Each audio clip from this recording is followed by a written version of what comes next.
딸 군대여, 너는 때를 모을지어다. 그들이 우리를 애워쌌으니 막대기로 이스라엘 재판자의 뺨을 치리로다.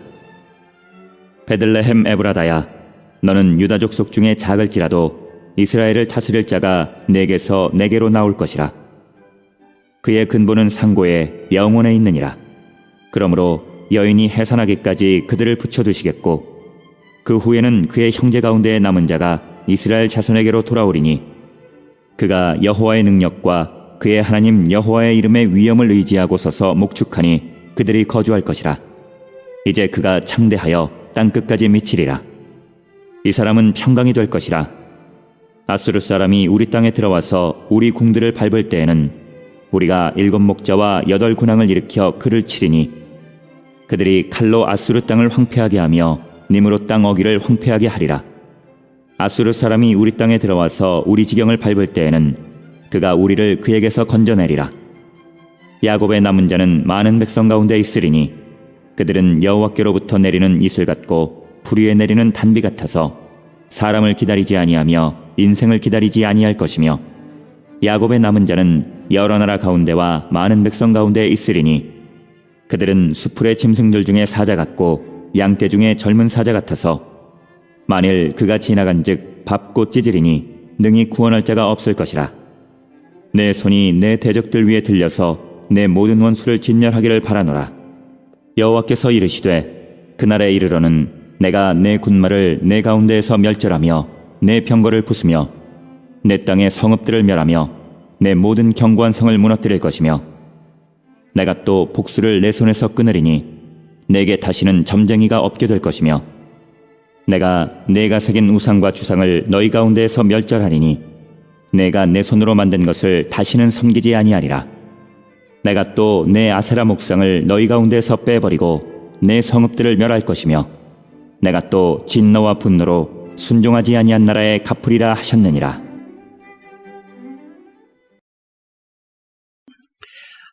우리는 흙에서 지음받은 존재예요. 그렇기 때문에 우리의 발목은 이 땅에 딱 묶여 있어요. 근데 동시에 우리는 이 하나님의 형상대로 지음받은 사람이기 때문에 그럼에도 불구하고 고개를 들어 하나님을 바라보지만 그러나 공중권세에 잡은 이 마귀가 우리로 하여금 우리의 영이 하나님께 나아가지 못하도록 방해를 해요. 그래서 우리는 이 땅에 묶여있기 때문에 이런저런 환난과 이런저런 형편 상황으로 인하여 하나님을 찾을 수도 없고 또 영이 양심이 끼어있어 나를 창조하신 하나님을 찾으나 공중권세 잡은 자가 방해하기 때문에 우리 힘으로는 스스로 영이신 하나님을 찾을 수도 섬길 수도 없어요. 그래서 예수님께서 이 세상에 오신 거예요. 그래서 성경은 예수님에 대해서 길이다, 진리다, 생명이다. 예수님은 길이요, 진리요, 생명이라고 그렇게 말씀하시는 거예요. 여러분들이 육체의 몸을 입고 영이신 하나님을 섬기는 유일한 방법은 여러분의 생각 가지고 안 돼요. 여러분의 경험 가지고 안 돼요. 여러분의 지식, 이 땅의 것으로는 결코 영이신 하나님이 계시는 곳에 이를 수가 없어요. 오직 예수님밖에 없는 거예요. 예수님밖에. 저와 여러분이 이 자리에 모인 것은 예수님이 길이십니다. 믿기에 이곳에 모인 줄로 믿습니다. 그렇다고 하면 정말 예수님이 여러분의 아버지신 영이신 하나님을 섬기고 그분과 사귀는 이러한 영적인 사람으로 계속해서 더 거듭날 수 있도록 오직 예수님만 본받으시고 예수님만 따라가는 여러분이 되시기를 예수님의 이름으로 축원합니다. 오늘 본문은 예수님에 대한 이야기예요. 그런데 많은 분들이 미가서 5장 하면 2절 말씀만 읽고 끝내요. 예수님에 대한 이 이야기를 전체를 다 읽어야 그래야 이 육체의 몸을 가진 내가 이 세상은 이런 것이로구나. 하나님이 계시는 영이신 하나님이 계시는 그 하나님의 나라가 아마 이런 거였구나. 그렇게 짐작할 수 있고 살아가는데 그냥 2절만 읽어요. 2절이 어떤 내용인가요? 볼까요? 2절 말씀 보겠습니다. 시작. 베들레헴 에브라다야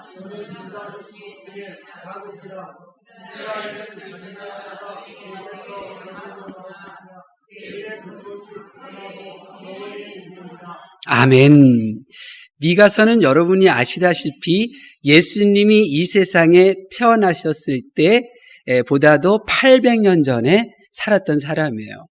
BC 800여 년 전에 사역했어요. 그러니까 예수님보다 800년 전에 먼저 태어났던 미가 선지자가 지금 2절에 예언하기를 어떻게 예언하고 있느냐면 800년 후에 이 가장 작은 마을, 이 베들레헴에 예수님이 태어나신다. 지금 이렇게 예언을 하고 있는 거예요. 그러니까 우리는 여기까지만 읽어요. 와, 예수님이 800년 전에 태어난다는 것을 미가 선지자가 예언했네? 와, 예수님이 정말 예언한 대로 800년 후에 베들레헴에 태어나셨네? 와, 놀랍다. 그리고 끝이에요. 근데 우리는 전체를 다 읽으셔야 돼요.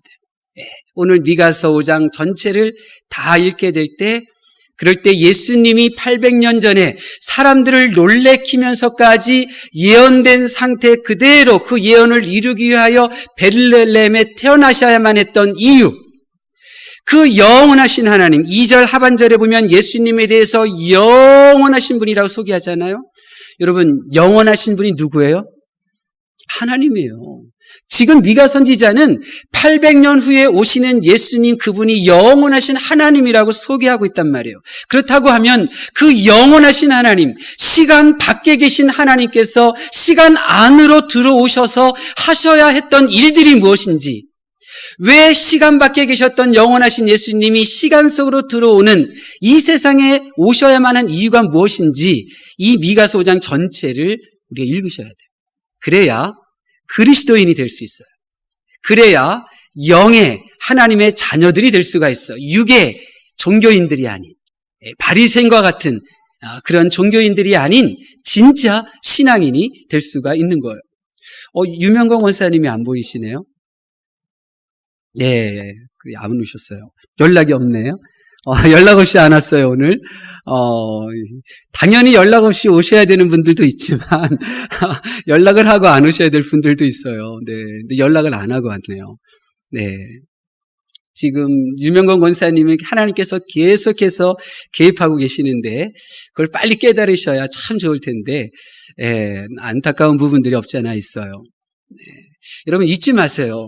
우리가 믿는 하나님은 영이신 하나님이에요. 사람의 수준으로 생각하면 안 돼요. 사람의 수준으로 생각하면 안 돼요. 그러면 크게 낭패봐요. 크게 낭패봐요. 예. 영이신 영원하신 이 예수님께서 시간 속으로 들어오셨단 말이에요. 왜 들어오셨나? 시간 속에 들어오신 이 예수님께서 세상에서 하시려는 이들이 뭘까? 이것까지 우리가 읽어내야, 그래야 하나님의 자녀다운 자의식, 이 자존감, 이러한 정체성, 이것을 가지고 신앙생활을 할 수 있어요. 그런데 이런 것이 없기 때문에 많은 분들이 그냥 이 세상 사람들과 별 차이가 없는 그런 육의 모습으로 신앙생활을 하는 거예요. 방법이 없어요. 33년 동안 정태서 목사님이 외쳤던 것이 뭐예요? 여러분들이 앉아있을 때에 이 자리에 선 목사가 얼굴을 볼 수 있게끔 사람들 바로 뒤에 앉지 말고 옆으로 비켜나서 앉아라. 그렇게 말씀하고 계시잖아요. 근데 안 들어요. 안 들어요. 왜 그러느냐? 나의 중심이 지금 잘못된 거예요. 하나님께 있느냐? 나에게 있느냐? 이것을 보면서 빨리 돌이키고 빨리 깨달아야 돼요. 많은 사람들은 하나님이 채찍질해도 그것이 하나님이 벌 주시는 줄도 모르고, 또 하나님이 복을 주시는데도 그것이 하나님께서 나한테 이렇게 복 주시는구나, 그것도 알지 못한 채 살아가요. 너무너무나 안타까운 일들이에요. 하나님께서는 그러한 우리들의 모습을 보면서 얼마나 마음이 아프시겠어요. 얼마나 아프시겠어요. 자, 그러면 오늘 말씀을 통해서 한번 봐요. 그 영원하신 시간 너머에 계신 예수님이 시간 속으로 들어오셔요. 왜 그래요? 하실 일이 있기 때문에 시간 속으로 들어오신 거예요. 그러면 그 하신 일이 무엇인지 살펴보기 전에 먼저 그 하나님이 시간 속으로, 이 세상 속으로 오셔야만 하는 이 세상의 모습이 어떠한가, 이 세상의 모습을 먼저 보셔야 돼요. 여러분, 이 세상은 어떤 곳입니까? 여러분들이 이 세상은 어떤 곳이에요?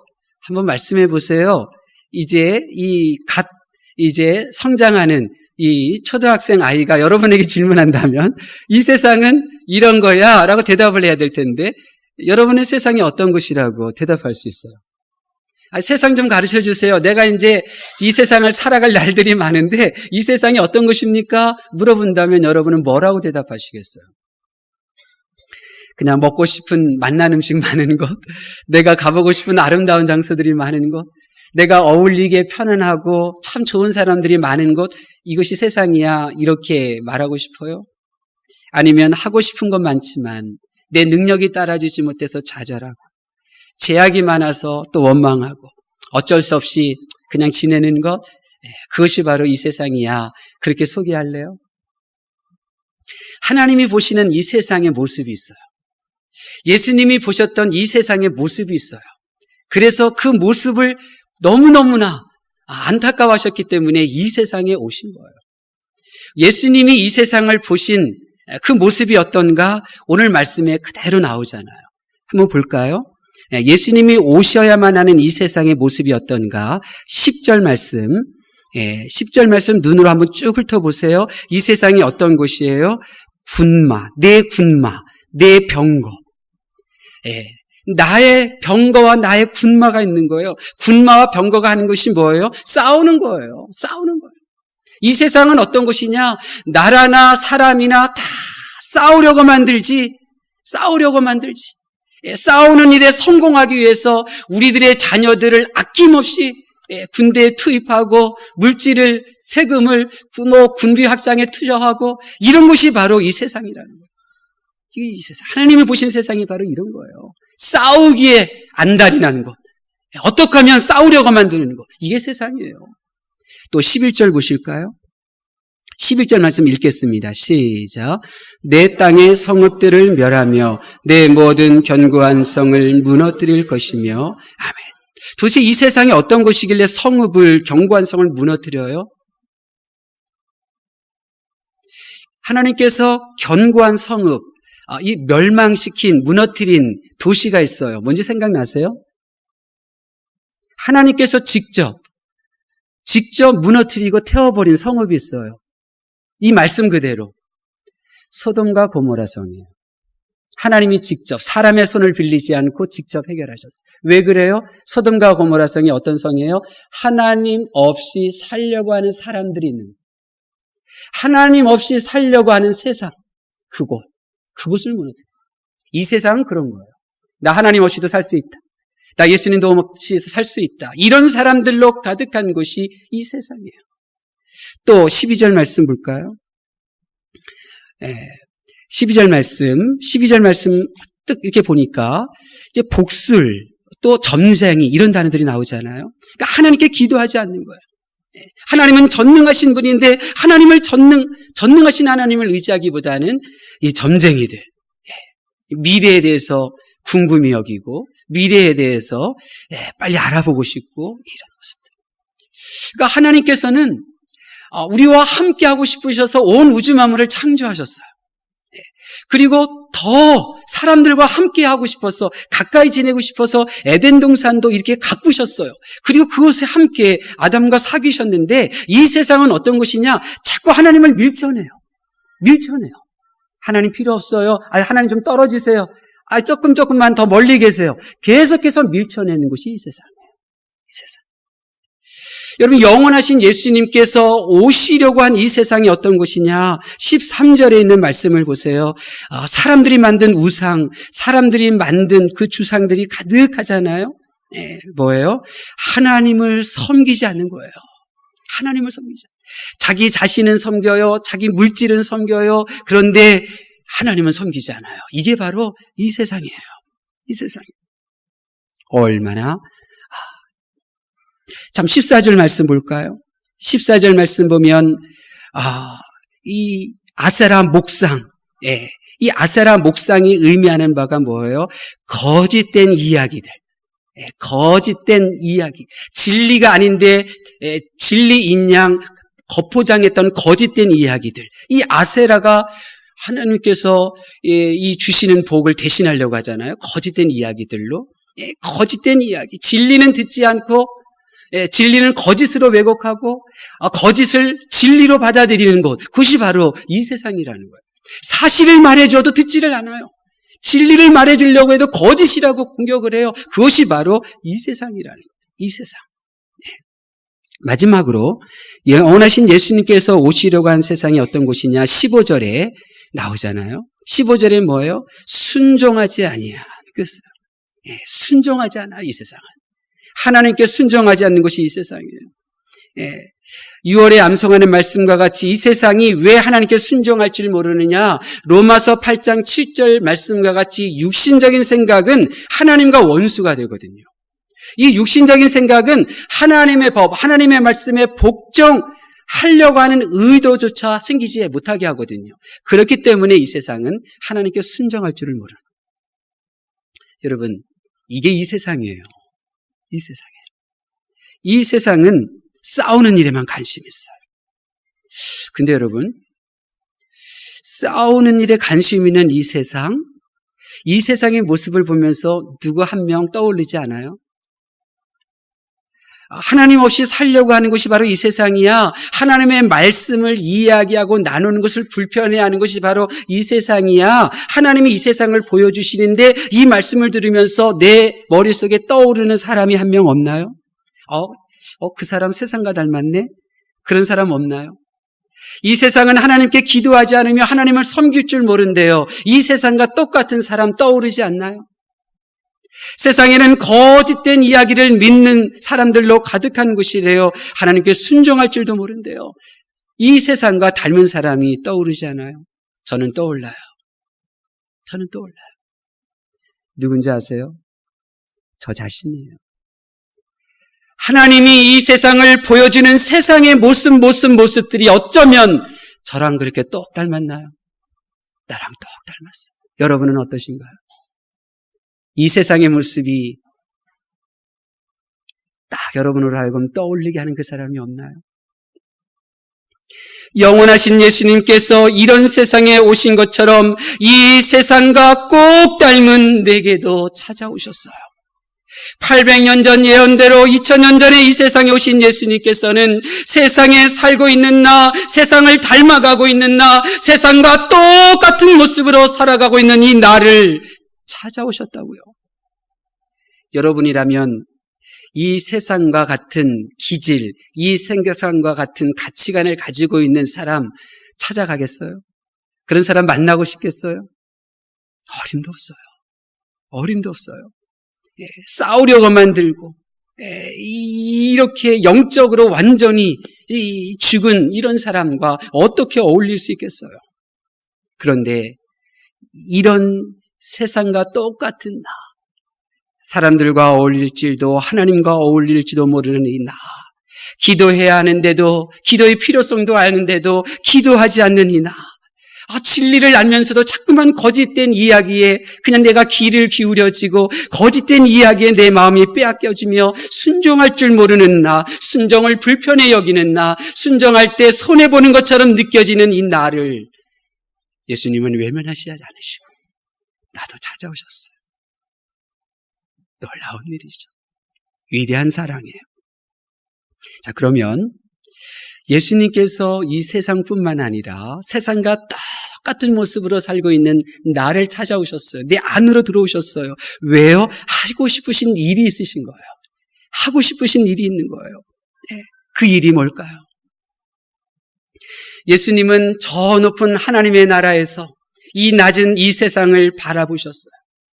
하나님은 이 세상을 창조하실 때 아름다운 이 세상으로 창조하셨잖아요. 그런데 창조하기 전에 혼돈, 공허함, 흑암의 세계로 이 온 세상이 점점 빠져들고 있어요. 그 모습을 보시면서 아파하셨어요.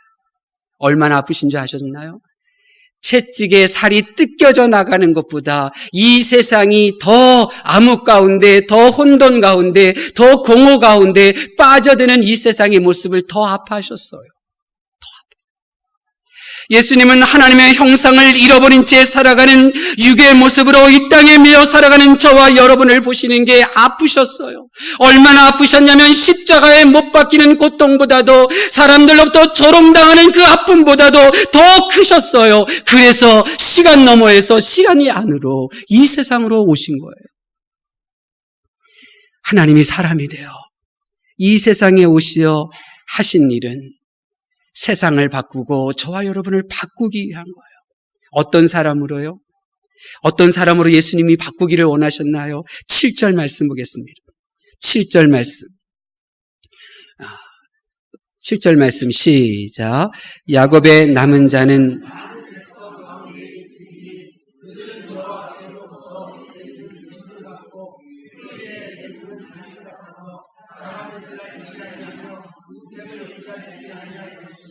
아멘. 하나님께 속한 사람으로 바꾸기를 원하셨어요. 이슬 담비는 하늘에서 내리는 거예요. 이슬 담비의 소속은 하늘이에요. 마찬가지로 이 땅에 속한 사람들, 이 땅에 속한 채 살아가는 저와 여러분을 예수님이 오셔서 하늘에 속한 사람, 이 육인 나를 영에 속한 사람, 이 사람의 언어에 속해 있는 나를 하나님의 말씀에 속한 사람으로 바꾸기 위하여 예수님은 이 세상에 오신 거예요. 또 예수님이 세상에 오셔서 하신 일이 뭘까요? 8절 말씀 보겠습니다. 8절 말씀 시작. 야곱의 남은 자는 여러 나라 가운데와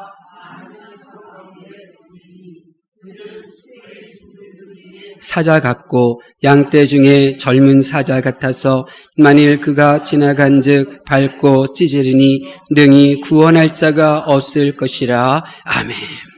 8절에 사자 같고 또 젊은 사자 같아서 이런 말씀을 해요. 남은 자들을 사자 같고 젊은 사자 같이 만들겠다는 거예요. 그렇다고 하면 이것이 의미하는 바가 뭐예요? 죄에 맞서 싸우는 강한 성도, 죄에 오염되지 않으려고 죄를 물리치려고 하는 예수 그리스도의 순결한 신부의 그 담대한 그 마음 품은 성도, 그들을 만들기 위하여 예수님께서 이 세상에 오셨다는 거예요. 죄가 다가올 때 죄에 굴복당하고 죄가 유혹할 때 죄의 손길에 넘어가 여전히 죄를 짓는 그런 연약한 자가 아니에요. 내 마음은 원이지만 내 육신이 약해서 죄에 따라가는 그 연약한 그리스도인이 아니라 죄 앞에 사자와 같이 젊은 사자와 같이 맞서 싸우며 그 죄를 물리치고 죄를 이겨내려고 하는 이러한 성도를 예수님께서 만들기 위하여 이 세상에 오셨다는 거예요.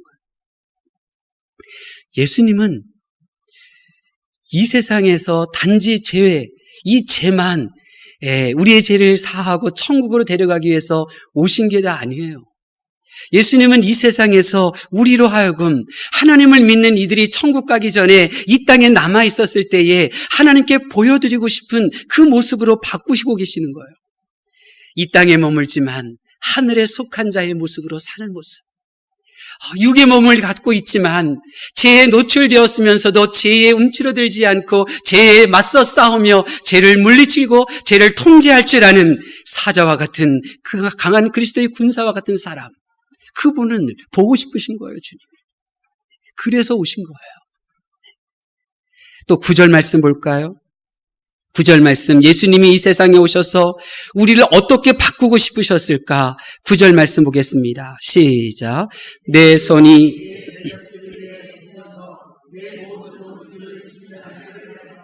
아멘. 예수님은 이 세상에 오셔서 나를 바꾸기를 원하셨는데 어떤 모습으로 바꾸기를 원하셨냐면 모든 원수를 진멸하는 그 성도로 바꾸고 싶으셨어요. 여러분의 원수가 뭔가요? 여러분의 원수가 뭐죠? 질병이 원수 아닌가요? 가난과 실패하게 하는 어리석고 게으르고 나의 이 욕심덩어린 자아가 내 원수 아닌가요? 죄를 즐거워하고 하나님을 멀리하게 하는 공중 권세에 잡은 악한 영이 나와 여러분의 원수 아닌가요? 이 원수들이 지금 우리 주변에 얼씬거리고 있고 우리를 희롱하고 있어요. 희롱하고 있어요. 예수님께서는 저 높은 하나님의 나라에서 보고 계셨어요. 원수를 진멸해야 할 저와 여러분이 오히려 원수에게 짓눌리고 있는 이 고단한 인생을 하나님께서는 사람을 창조하신 후에 5가지 복을 주셨잖아요. 생육해라, 번성해라, 충만해라, 그리고 다스려라, 마지막 하나 정복해라. 너 정복해야 된다. 정복의 권세를 주셨어요. 우리가 정복해야 될 대상이 있어요. 그런데 우리가 정복해야 될 그 원수, 우리들의 그 원수가 오히려 우리를 정복한 채 우리가 비참한 인생을 살아가고 있는 거예요. 하나님께서는 그 모습을 보신 거예요. 예수님은 그 모습을 너무나 안타깝게 보신 거예요. 그래서 원수들을 진멸할 권세를 주시려고 예수님이 이 세상에 오셨어요. 예수님이 말씀하셨잖아요. 보라, 내가 세상을 이기었노라. 저와 여러분이 모든 원수들을 이길 수 있도록 예수님께서는 예수님의 이름의 권세를 우리들에게 주셨어요. 우리가 예수님의 이름을 사용하면 우리의 원수들은 떠나가요. 제가 2년 동안 허리가 얼마나 좋았는지 몰라요. 그런데 한 분을 만났어요. 그분은 참 오랫동안 신앙생활한 분인데 물질에 대한 욕심이 너무 많더라고요. 물질에 대한 이야기를 하는데 내가 웃으면서 이렇게 얘기를 하는데 너무 속상했어요. 아니 이렇게 오랫동안 신앙생활했는데 아직까지도 물질에 묶여있나 너무 큰 속상했어요. 그런데 그분과 헤어지자마자 내가 허리가 꼼짝도 못하겠더래요. 오늘 일부 예배 운전할 때 너무너무 힘들었어요. 일부 예배 이제 테레오로 갈 때 허리가 이제 너무 아팠고 4층 집 올라가는데 기어서 올라갈 정도였어요. 그런데 이제 일부 예배 드리기 전에 예수님의 이름을 사용했을 때 그냥 불편 없이 설교할 수 있었고, 그렇지만 또 여전히 그 스트레스 남았는지 예배 마치고 나니까 또 아파가지고 그냥 엉금 기어가다시피 했었는데 또 예수님의 이름을 사용하니까 지금은 팔팔 뛰잖아요. 아까는 엉금 기어갔다고요. 엉금 기어갔어요. 여러분, 예수님의 이름, 왜 예수님이 우리에게 예수님의 이름을 주셨느냐? 원수를 진멸하라고. 원수를 진멸하는 모습을 보고 싶으셔서 주님이 우리에게 주셨단 말이에요. 예수님께서 바꾸시는 이 모습이 얼마나 아름다워요. 하늘에 속한 자의 모습으로 살아가요. 하늘에 속한 자의 모습으로 살아가요. 얼마나 그 모습이 아름다워요. 죄에 미동도 하지 않아요. 죄에 유혹당하지 않아요. 죄는 얼씬더거리지 않아요. 왜요? 죄와 맞서 싸울 줄 아니까. 얼마나 아름다워요. 얼마나 아름다워요. 모든 이 세상의 고통, 어려운 부분들은 하나님께서 나를 훈련시키기 위한 것인지, 아니면 이 권능을 사용하기 위한 하나님의 그런 의도 아니겠어요? 사용하는 거예요. 사용할 때 얼마나 행복하고 얼마나 기뻐요. 얼마나 기뻐요. 네. 이것이 바로 주님이 바꾸시려고 하는 우리의 모습이에요. 바꾸시려는 우리의 모습이에요. 네. 주님이 이렇게 우리들을 바꾸시기 위해서 예수님께서 하신 일이 있어요. 이 세상에 그럼 오셔서 예수님이 하신 일이 있어요. 우리가 하늘에 속하고 죄에 맞서 싸울 줄 알고 또 예수님의 이름으로 원수를 진멸할 줄 아는 이런 사람으로 바꾸기 위하여 이런 목적과 의도를 가지고 예수님께서 시간 속으로 들어오셔서 행하신 일이 있어. 이 행하신 일로 인해서 우리가 이렇게 바뀌어질 수가 있는 거예요. 예수님께서 행하신 일이 뭐냐? 우리 4절 말씀 보겠습니다. 4절 말씀 봅니다. 시작. 그가 여호와의 능력과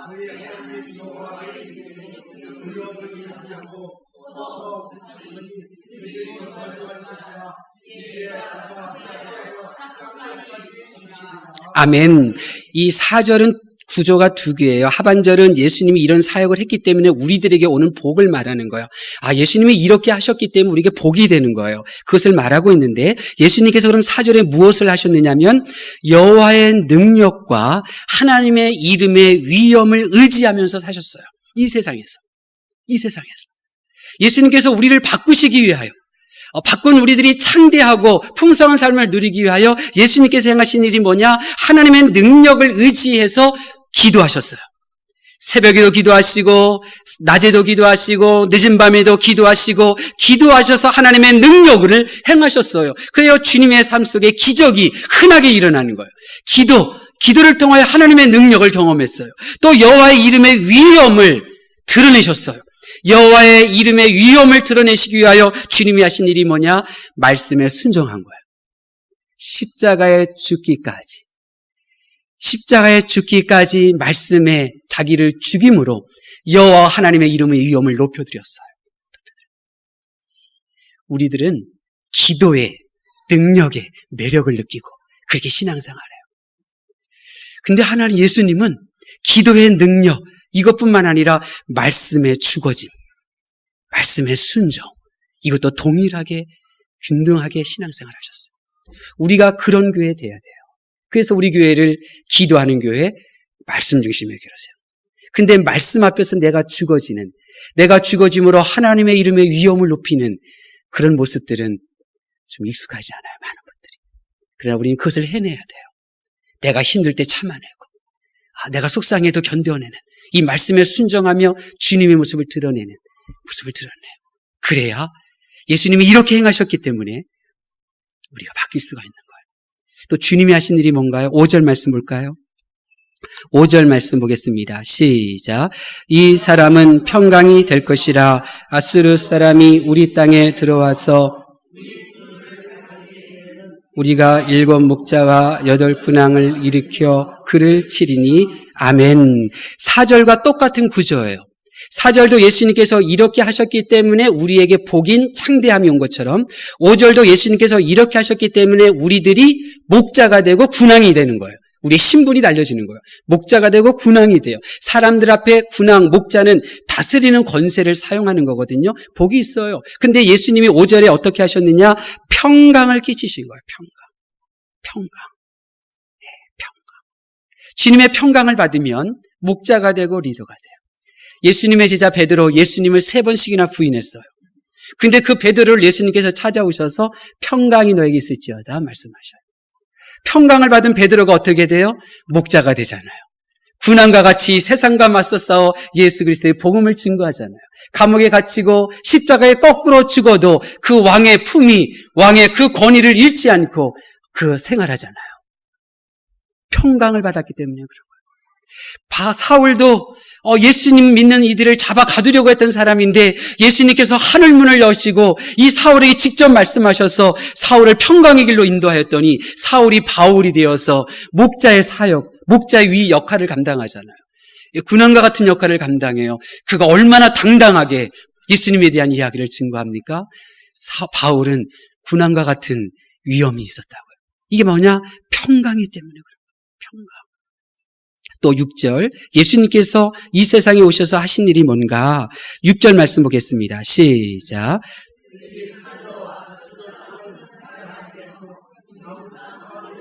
황폐하게 하리라. 아수르 사람이 우리 땅에 들어와서 그가 우리를 그에게서 건져내리라. 아멘. 그가 우리를 건져내리라. 우리의 생명을 빼앗고 우리의 기쁨을 빼앗고 우리의 소유를 빼앗고 우리가 모든 것을 잃어버리는 그 상황 속에서 예수님이 우리를 건져내셔서 우리 그 모든 것들을 그냥 주시는 거예요. 고린도후서 8장 9절에 우리 주 예수 그리스도의 은혜를 너희가 알거니와 부유하신 이로써 너희를 위하여 가난하게 되심은 그의 가난함으로 예수님의 가난함으로 말미암아 너희를 부유하게 하심이라. 예수님은 이런 분이에요. 건져주셔요. 우리를 가난해서 우리를 건져주시는 거예요. 그 부유하신 예수님께서 친히 가난해지심으로 우리를 가난해서 건져주시는 거예요. 그 생명이신 예수님께서 죽으심으로 죽을 나를 살려주시는 거예요. 죄의 늪에 빠져 허우적거리는 내 대신 그 늪 속에 빠져쓰고 나를 밀어서 건져내 주시는 거예요. 이게 바로 예수님인 거예요.